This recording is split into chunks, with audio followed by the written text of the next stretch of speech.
One of my favorite ways to play Magic the Gathering is Two-Headed Giant, because I get to play with my favorite teammate, my wife. I mentioned this in a previous video about underused mechanics when I brought up Surge. Well, I decided that if Wizards of the Coast wasn't going to do it, I would. So this is a video about custom cards.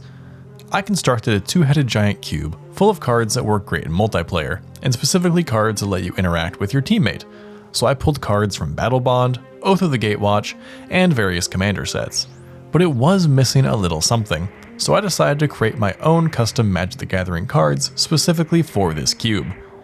Now this isn't my first foray into custom cards. When I was still somewhat new to Magic, I designed an entire custom set based around Skyrim, which was a great way to dive into Magic design, and I actually have a video about it on this channel.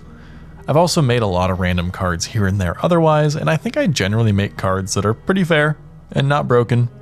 But you can be the judge when it comes to these cards, and even though these cards only exist in the context of this cube, and I think match the power level just fine, you can definitely feel free to let me know if you think something's too strong or too weak or whatever. Now, one quick caveat, I used Bing Image Generator to create the art for these cards.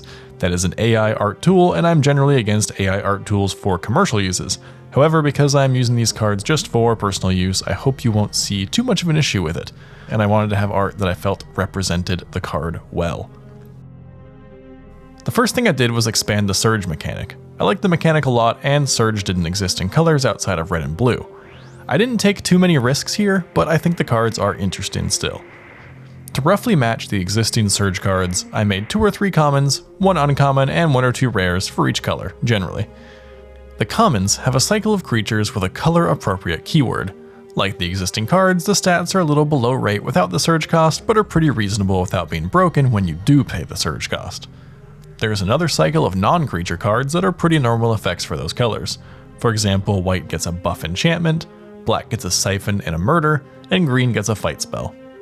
The uncommons are slightly more interesting. The white one is an equipment that auto-equips if the Surge cost was paid, and the green one is color-shifted Tarashi's Grasp. The rares and mythics are pretty fun though. White gets a creature or planeswalker kill spell with the ability to destroy anything if the Surge cost gets paid. White also gets a mythic angel that has a significant cost reduction but grants another creature hexproof and indestructible. You want to flash it in to protect a creature, but you also need to figure out how to get a previous spell cast, likely on an opponent's turn when they try to cast a kill spell on something. The cost reduction may seem strong on this, but it's definitely situational and I think balances out. Black gets a reanimation spell that also works with your team, allowing you to return a creature from your graveyard or your teammate's graveyard to its owner's control. If the Surge cost was paid, the creature also gains haste and a small buff. The black mythic is particularly interesting because it's a planeswalker with Surge, something that did not previously exist. The Surge cost is purely a discount, there's no additional benefit, although it would have been interesting to try to do something with that. The +2 ability is some semi-random graveyard recursion that also lets you discard a card, which may be beneficial to you. The -X is a board wipe for everything except a creature type of your choice. I wanted to add this tribal aspect because there is warrior tribal as well as party in this cube, so there's a reason you'd want to pick a creature type. Finally, green gets 2 rares. The first is a Colossal Dreadmaw with Ward 2, basically. It has a Surge cost of 5 mana, and it fights a creature if the Surge cost was paid. The other card is a sorcery that is essentially a green riff on Fall of the Titans.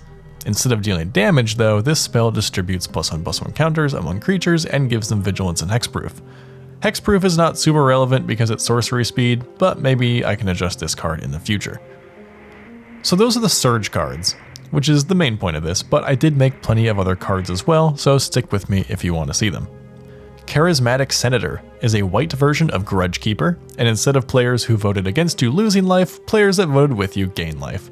Voting is mainly in white, blue, black, so I felt this was a good addition and a nice mirror. Professorial Defector is a riff on Humble Defector in that you can have an opponent gain control of it. This makes it so that any additional cards beyond the first that the controller draws are transferred to each opponent. This creature will get bounced around the table and generally cause chaos. Mental Thievery is for the blue-black casting your opponent's spells draft archetype. It lets you cast an instant or sorcery from an opponent's graveyard, but you do have to spend mana on it, and you have to cast it this turn, so the low cost of 2 mana is pretty balanced by the restrictiveness. Mental Reinforcements is a card I so badly wanted to exist in Battle Bond. It's a cantrip that gives any spell the assist ability. This will allow you and your teammate to cast a larger spell with each other's help, and you can either apply it to yourself or to your teammate's spells. In addition to being a helpful effect, this also goes into the blue-red theme of casting multiple spells per turn, since it's kinda just a cantrip. Friendly Symbiosis is probably the weirdest and most borderline illegal card that I designed for this cube. It lets you pay to change the text of a card so that anything that affects only you affects your entire team. The only downside is that this won't work with targeted spells because you would have to pick a legal target beforehand. So it's not perfect, but there are some shenanigans you can pull, like making it so that Kodama of the West Tree also gives your teammates modified creatures trample. I don't know if this card is good, but it's something I always wanted out of a two-headed giant set, and I might modify some of the cards in the set and make some changes in order to make this card a little more strong. Grief of the Masses is an enchantment version of Midnight Reaper that also affects your teammate. I had originally designed this as a creature as well, but my friend suggested it be an enchantment, so I decided to do it, just for fun. There is a heavy counters theme in this cube, so Azra Firebomber aims to turn those counters into damage. It simply deals a damage whenever counters are placed on a creature your team controls. There aren't a lot of counters specifically in red, they're usually in other colors, so I imagine that this will be drafted by a teammate, and then the other teammate will be playing the counters deck. Fork-tailed Gremlin is a cool rare that promotes a heroic theme and channels something kind of like Zada Hedron Grinder by letting you copy spells that target your creatures and have them target a teammate's creatures.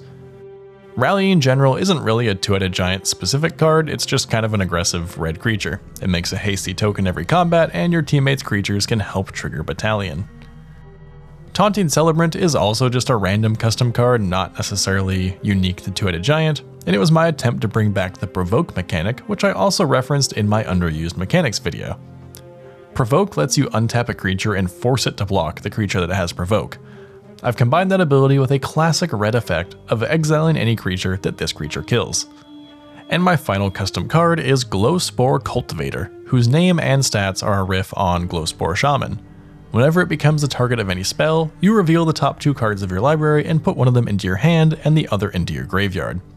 It plays into the heroic theme of casting spells that target your creatures, which is not necessarily in green-black, so it won't trigger too many times and be problematic, but it's also some consolation if it gets targeted by a kill spell.